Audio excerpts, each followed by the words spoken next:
Hello and welcome to Butterfield Trust Group's series of podcasts comprising of leading specialists, academics and advisors who share their insights on some of the key topics and emerging trends impacting our clients today. Today we're focusing on global mobility, in particular trends that we're seeing across our varied client base in Asia, Europe and the Middle East. We've got a fabulous panel lined up today and moderated by Mark Florance, who's our Managing Director of Butterfield Trust in Singapore. Our panellists include Nicola Saccardo, partner at Maestri Associati, based in the UK and Italy, Choon Leng, a partner at Juris Asia in Singapore, Marianne Kafena, partner at Harbottle & Lewis, based in the UK, Jeffrey Lee, a partner at Charles Russell Speechley in Hong Kong, and last but not least, John Barnett, a partner at Burgess Salmon in the UK. Mark, over to you. Okay, great. Thanks, Amy. For those of you who haven't met me yet, my name is Mark Florance. I'm the MD or Managing Director for the Butterfield Trust Group in Singapore. Today we're focusing on global mobility, and in particular we've got three areas we want to focus on. The first is trends across Asia, Europe and the Middle East. The second is how has COVID impacted client mobility. I think lastly we'll look at what is the impact to structures when our clients are wholly mobile. So I'm very excited to be speaking to a range of leaders in the private client industry. They're, I think, a very stellar lineup we have today. And I very much want this to be a conversation. So please chip in if you agree or disagree with anything. Please, we're happy to have a debate here. So we'll hit the first question, and I think we'll go back to Nicola. And I'll ask all of you the same question, but each region has particular experiences with regard to client mobility. And we're covering a wide range today from Middle East to Europe and Asia. What are the trends you're seeing amongst your clients? Yeah, thank you very much, Mark. Well, certainly from an Italian perspective, we have experienced an extensive relocation of clients to Italy under the Italian lump sum tax regime, which was introduced at the end of 2016 to attract high net worth individuals to Italy. I mean, in a nutshell, the regime is based on a 100,000 euro annual tax on all foreign source income and gains, irrespective of their amount, combined with an exemption from wealth tax and inheritance and gift tax for all assets that are situated outside of Italy. Family members may benefit from the same regime by paying 25,000 euro rather than 100,000 flat tax, and the regime is available for 15 years. So since its introduction at the end of 2016, certainly the popularity of the regime has increased very much over the years due to its simplicity and the attractiveness of Italy in terms of lifestyle. And we are seeing individuals moving to Italy mainly from Europe. The Revenue Agency last year issued some statistics. 75% approximately of the individuals moving to Italy under this regime are moving from Europe, mainly from the UK, France, and Switzerland. But there is also significant interest and significant people relocating from Latin America and to a lower extent, Northern America and Asia, particularly Hong Kong. In terms of trends, another point which I wish to mention is that apart from people effectively relocating, I have experienced many families willing to make emergency plans to be able to relocate quickly if they were to decide to move out of their jurisdiction. And these plans often include obtaining an Italian investor visa to be able to move to Italy immediately if they wish so, obtaining Italian citizenship for those with Italian ancestors, or applying for a tax ruling on the lump sum tax regime, which can be obtained even prior to a possible move to Italy and without committing to move to Italy. So these are, from an Italian perspective, the trends I've been experiencing over the last year or so. What's surprising in that is that someone actually needs an incentive to move to Italy. It's probably more that there's no disincentive to do so. So that's good news. John, what's happening in the UK? Yeah, so I mean, the UK is seeing all sorts of factors which you might think of. Certainly, if you look at the press and the news reports in the UK, would suggest that everybody's leaving the UK. I mean, I just don't think it's true. But four big factors that have come into play: Brexit. Obviously, there were concerns that would lead to a large outflow. I think we've seen that leading to some outflow, but some inflow as people have decided where they want to be based. We've obviously seen the changes in the non-dom rules in 2017 as well. And again, big predictions of large outflows of people. And there's some of that. But also we have seen people saying actually the UK's non-dom regime for the first 15 years at least is still pretty attractive to lots of people. Obviously, we've seen COVID then overlaying all of that. But the one that people forget are the 2013 changes to the UK's test of residence. And the UK codified its rules on residence in 2013, which means that you can actually spend quite a lot of time here, usually 90 days, typically 120 and often 180 days here without becoming resident here. And I think we're seeing more and more clients take advantage of that. And the interaction of that with COVID and the ability for people to work remotely, I think is going to be the big trend that we'll see over the next few years. Thank you, John. And Marianne, what's your perspective? I guess the other thing, of course, the UK is quite an attractive place to live, so it must attract, I guess, a lot of people from the Middle East and in some cases Asia, now particularly Hong Kong. So what are you seeing? Yeah, so my first observation is, and thank you, John, for that in contrast to Italy, the UK is not a simple place to engage with from a tax perspective, particularly when advising Middle Eastern clients. The issue is rarely that they want to move permanently. But if there is a permanent move, in contemplation, I suspect everybody on this call would agree that the more time you have to plan it, the better. But that is particularly so of the UK. And very important to remember that our tax year begins on the 6th of April. So there's a mismatch often with the home tax year cycle. So that's quite an important thing to bear in mind if you're planning a move. In the Middle East, the trends, I guess there are continuing themes, which are around, making sure that structures work and that any structuring that is in place is fit for purpose and, in fact, coordinates as well as it might with any contemplation of the family in terms of governance in its business. I think the particular change that has occurred, and I think it's partly a function of COVID, they're not only that, is that people are reviewing their businesses, thinking about really, truly how these businesses are going to be more global, how they're going to engage more across the planet. That involves a fair amount of know-how around transparency, reporting, making businesses, more nimble.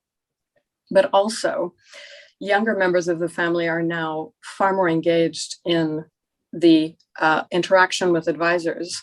Families are coming together more to have these discussions. And there's a very big focus on regional structuring. So through foundations in the DIFC and the ADGM and other free zones, there's a vast amount of investment and change going on in the UAE and Saudi Arabia, particularly around, for example, more liberal legalization, more harmonization internally to enable international engagement. In the UAE, for example, in Dubai, my understanding is that the population now is 9/10 expat. So that kind of demographic influences a lot of how those jurisdictions respond.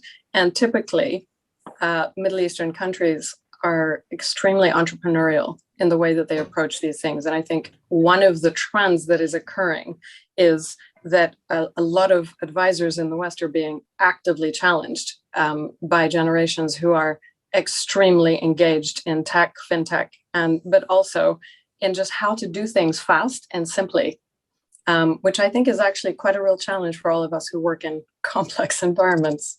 Absolutely. I think obviously Asia is certainly seeing quite a lot of mobility, possibly in Hong Kong out and possibly in Singapore in, but very interested in hearing what you have to say. So perhaps Jeffrey first. Yes, thank you. I think Hong Kong has been mentioned 3 times now. It is probably quite obvious that we have a net outflow rather than an inflow. And I mean, we look at the drivers of why people are moving out again, without repeating the obvious. The political situation is what is causing people to look for other jurisdictions to move to. But it's sort of important to spend a bit of time thinking of what these drivers mean in terms of the choice of location, because for example, the push factors out of Hong Kong are probably the political stability, of course the recent national security law, and the pull factors still remains in Hong Kong, because despite the fact that there's a net outflow, people are still looking at Hong Kong being the choice jurisdiction as far as access to the Hong Kong market. Now, the reason why I think it's important to look at the push and the pull factors is because when an individual or family decides to move out of Hong Kong, and when they're choosing the jurisdiction, what they try to do is to remedy the pull factors and sort of find jurisdictions where they can relive the pull factors. So the three jurisdictions that I get those inquiries from here really are Singapore, and Choon will elaborate a bit more about that in a second, the UK and Canada. Obviously, I advise on clients moving to the UK, so I'm going to be slightly biased that I think there's probably a marked number of people moving or families moving to the UK than any of the other two jurisdictions. In terms of trends, I think this has happened before in Hong Kong pre-1997. Marianne mentioned that it is very unlikely that any mobility is going to be permanent, and we are seeing that in Hong Kong as well. I think when clients seek advice in terms of the jurisdiction that they want to move to, it is often at the front of their mind that actually this may not be a permanent move. Lots of families that moved out of Hong Kong pre-97 have moved back to Hong Kong within 10 years. And this is where the UK comes in as quite a choice jurisdiction. One of the things John mentioned earlier is the remittance basis, where for the first 15 years you actually get quite a beneficial sort of tax regime. And people moving out of Hong Kong are thinking about tax implications of moving out of Hong Kong. And obviously, the other thing that's widely reported is the ease of immigration into the UK, and that's from the biennial visa. So that's the sort of trends that we're looking at. The flexibility, the understanding that there's not going to be a permanent move, and what the tax implications are, what the immigration, the ease of immigration is going to be. Okay, thank you. I mean, obviously, I know Singapore quite well, being based here, and we are certainly seeing quite a lot of inflow of investors who are distributing their wealth or their family offices, at least between perhaps the UK and Singapore. I think the family office structures are very attractive, but be interested in your views, Choon Leng. Yeah, thanks, Mark. Like everywhere else, I think the last 18 months have been a strange one, and maybe just for the benefit of the audience, and I appreciate the lack of travel everybody has had for a while. So not to go too deep into a COVID update, but as a comparison to the packed football stadiums in Europe and the relatively high mobility and occupation thing in China, movement and travel restrictions are still very common in Southeast Asia. This is especially so in countries which are large and developing and therefore have a lower vaccination rate, like Indonesia and Philippines. Singapore certainly has not been spared from such restrictions, despite the vaccination rate approaching 90%. And we've just opened up the travel lanes with UK, Italy, Canada, and a number of other countries. However, just as a quick update, the government just announced that outside dining sizes are still going to be restricted to 2 for the next month. So those of you who are planning a trip here in the next 30 days, you might want to have a look at it, come a little bit later. Yeah. Come as a couple only. Yeah. Very much a dating scenario. Mm. So I think that the pre-COVID, if I just go back to pre-COVID times, I think that the net inflow of people here has been growing it's been going really strong, and for a number of reasons, both in terms of businesses opportunities. That's gone on very strongly, and COVID has certainly interrupted that. I think for a quick update, I'm just going to split it to two. The first one I'll touch on very quickly is just on the expat market, which I think everybody reads a fair bit on Bloomberg. I think what's been very clear is that in the last 18 months, there has been a decrease in the number of expats based in Singapore. I think I was talking to somebody at the Australian embassy, and their own estimates, they've lost at least a third of their expats here in the last 18 months. In almost every case we've heard, it's not the case of someone losing a job. I think business has been quite good for many of us here in the last on this call in the last 18 months. But in some cases, they're either missing their families, or in some cases, you're just tired of the repeated lockdowns in Singapore. Actually, we have a couple of questions which we should talk about while we're on this topic. The first one is for you, John, and that is, what type of clients are making an exit from the UK post-Brexit? You mentioned that. Is it bankers, or what other type of people is it? I think the Brexit, I mean, it's difficult to disentangle all the effects of people, why they're leaving and why they're coming. But if you just try to disentangle who's leaving because of Brexit reasons, I would say it is mainly European clients generally who have decided that the UK is no longer a welcoming place. I wish that weren't the case, but I can't pretend that in some aspects of British society that there aren't those sort of trends. Yes, I suppose some bankers, although the relocation of bankers generally, I think, has been overstated. I think it's in the low five figures rather than 6 or 7 figures that some people were predicting. So I think with all of these things, I think it's more than a trickle and less than a stream. Okay, good, thank you. And there's actually a question for you also, Jeffrey, which says, despite the net flow out of Hong Kong, is there a large influx of clients from China into Hong Kong? I think not, at least in the last 18 months. I mean, maybe we're going to talk about COVID in a second. But I think it's probably right to mention here that the restrictions in Hong Kong, dare I say, are fairly draconian as far as dealing with COVID is concerned. I mean, the quarantine periods are long, and you probably wouldn't have a right to come into Hong Kong unless you're already a resident. Is Hong Kong doing a huge amount, particularly in terms of attracting people to move into Hong Kong? Not in the last 2 years, because before COVID, I think we probably wouldn't have forgotten about the protests that sort of raged Hong Kong for a good six to 9 months. So it'll be interesting to see how it all pans out going forward. But one topic that's very close to my heart, though, is obviously what happens to structures. And of course, being a trust man, what happens to structures when clients are highly mobile? And perhaps, Choon, Leng, I'll start with you on that one, ask what your view is. Yeah, no, it's not being discussed enough, right? And I think the rest of the panelists have all brought up that topic as well. It's very easy to live in a pandemic and believe that the tax will for them. And Marianne rightly said that's not the case.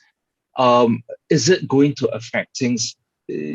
I'm sure it is, and I think Nicola has touched on the point that considering how much COVID is costing the public treasuries, it will be surprising if the trend of governments trying to find a way to reach further into the pockets of many of the high net worth, rightly or wrongly, is not somewhere another intensified. So what's the impact on structures? It's not being talked about enough. I think we're going to see a lot more discussions on that over the next couple of months and years. Yeah, I mean, I think one of the difficulties for advisors is that we often turn into business prevention units whenever this subject arises, because there are so many dimensions and dynamics to watch when people are mobile. Who are they within a structure? What powers do they hold? What benefits can they have? Do they already have? How are those benefits accruing? Are there loans? What happens where they've moved? Are those structures even valid where they've moved? And then, general issues around governance. It's always obviously really important to know who's running the show. But mobility, one of the things about mobility is that it blurs lines. And if there's one thing that structures need, it is quite clear governance. And the thing that goes with behavior around blurred lines is often a sense of discipline around who's doing what where. And so as advisors, I think when we notice that our clients are becoming more mobile, we also need to watch what that does where in a structure. And often we don't have enough information to do that in a naturally reflexive way. That's my observation. So, I mean, I think I'm with Marianne on this one. It's very easy with structures and where clients are mobile to say, oh, structures are a problem. You know, they're just going to cause all sorts of issues. We need to think about them. But structures are also an opportunity because potentially done right, the structure offers stability when the clients are moving. So potentially if the structure stays in one place, actually, arguably, if as long as you monitor it carefully, the structure offers that stability in a world where people are moving. I think I would say two things. Number one, you need somebody who's really good at record keeping. And number two, you need a provider who actually is genuinely global and actually understands where you might be moving to and isn't just a provider who just focuses on one jurisdiction. I think there will be much more of a divergence between civil law and common law structures. I think you're going to have to nail your colours to one mast or the other, or you're going to have to pick which of those horses you're riding, because if you're trying to cross civil and common law, that's where I think there will be issues. And then finally, I would just also mention insurance structures. Insurance structures can be absolutely brilliant cross-jurisdictionally, or they can be a complete disaster. And so if ever you're doing an insurance-based structure, think about where you might be moving in advance. Very wise advice. Thank you. Sorry, Jeffrey? To add on to what John said lastly about insurance structures, I mean, we see a lot of that in Hong Kong because, well, I mean, the common mode of succession planning for a long time in this part of the world is contractual passing on of wealth, and insurance. They're really quite designed for the US market and the Asia market are not quite fit for purpose in the UK.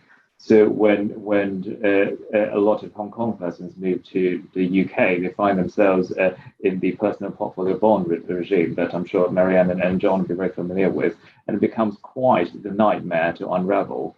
And yeah, so I think as far as structures are concerned, people need to be aware that certain structures are not fit for some jurisdictions because it's just not designed for them.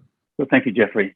Considering the time, there's always the final question we ask, and that is, what is your top tip for clients or families who are highly international? I think I would say if you think your spouse thinks the same as you about global mobility, then check that very carefully for two reasons. Number one, they may well just be going along with what you say and actually hate the new place. Number two, if you go to certain jurisdictions, particularly the UK, which is the divorce capital of the world, then obviously you would have want to check your the strength of your marriage first. Just timing.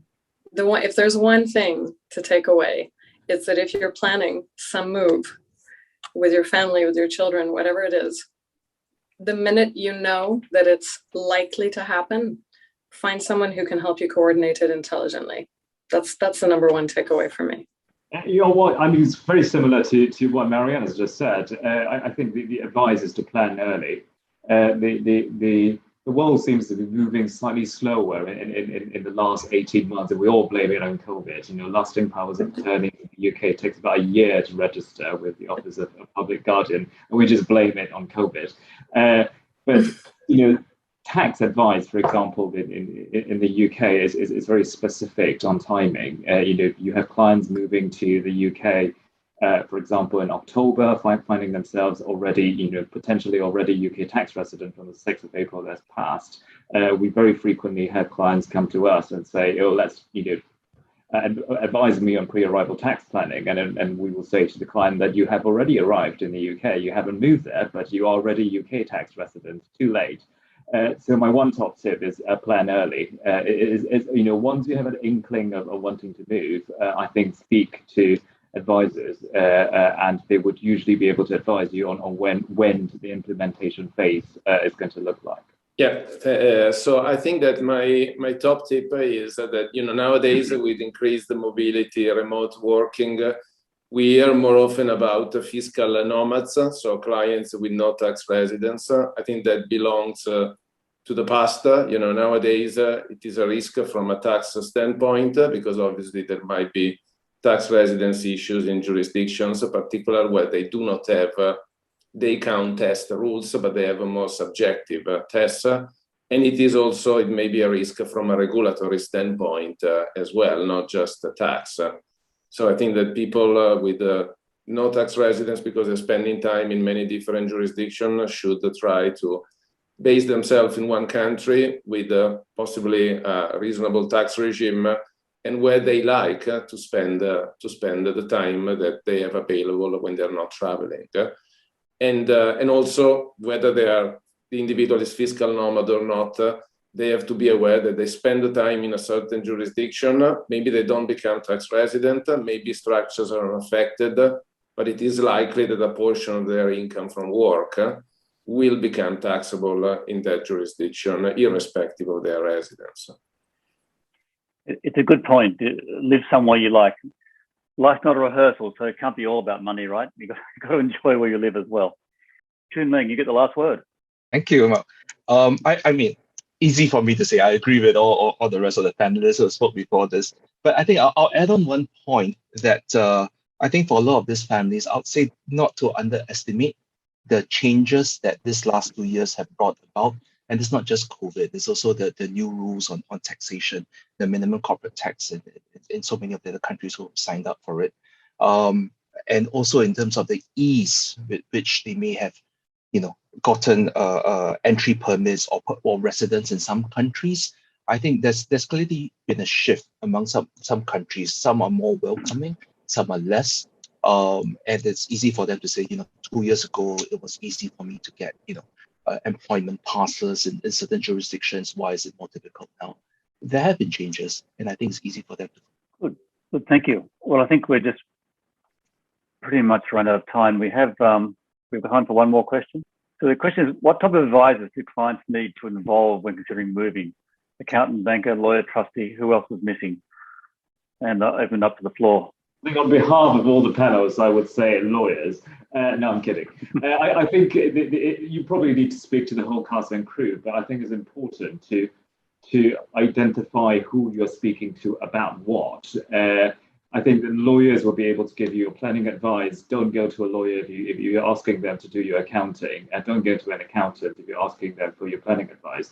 And I think it's important to identify, what sort of areas you need to consider before you move and approach the right person. I think a good advisor will enjoy having a first conversation with you and will be a good person also to help you build a team if you don't know yet. Because the really important thing is that whoever advises you, they play together. If you're somebody with lots of links in the world, it's very unlikely that one person can answer every question. So you do need a smart team, and exactly as we've just been saying, you don't want duplication, but you do need often different expertise to make it work. And you have to be prepared to pay for that too. None of us is naive about that. I'd already jotted down an answer to this question actually before it was even asked, and actually I'm going to sort of go against my own profession as a lawyer, but actually I think you need somebody who's good at record keeping. So actually I'd written down accountant and trustee as my top two, actually. So doing myself. Well done, John. You'll go far. And I fully agree with all the comments. And I think also it's important to always bear in mind both the perspective of the state where you're moving to and the perspective of the state where you're moving from. So make sure that you're not focusing only on the country where the person is relocating, but obviously having proper advice in relation to all these aspects in the country where they're moving from. Well, thank you very much. I think it was all very, very interesting and very useful advice, I think. I think it was a very, what they call a content-rich session. Thanks, Mark. On behalf of Butterfield, I'd like to thank our guests once again for taking part today. We look forward to welcoming you to our next podcast very, very soon. Thank you.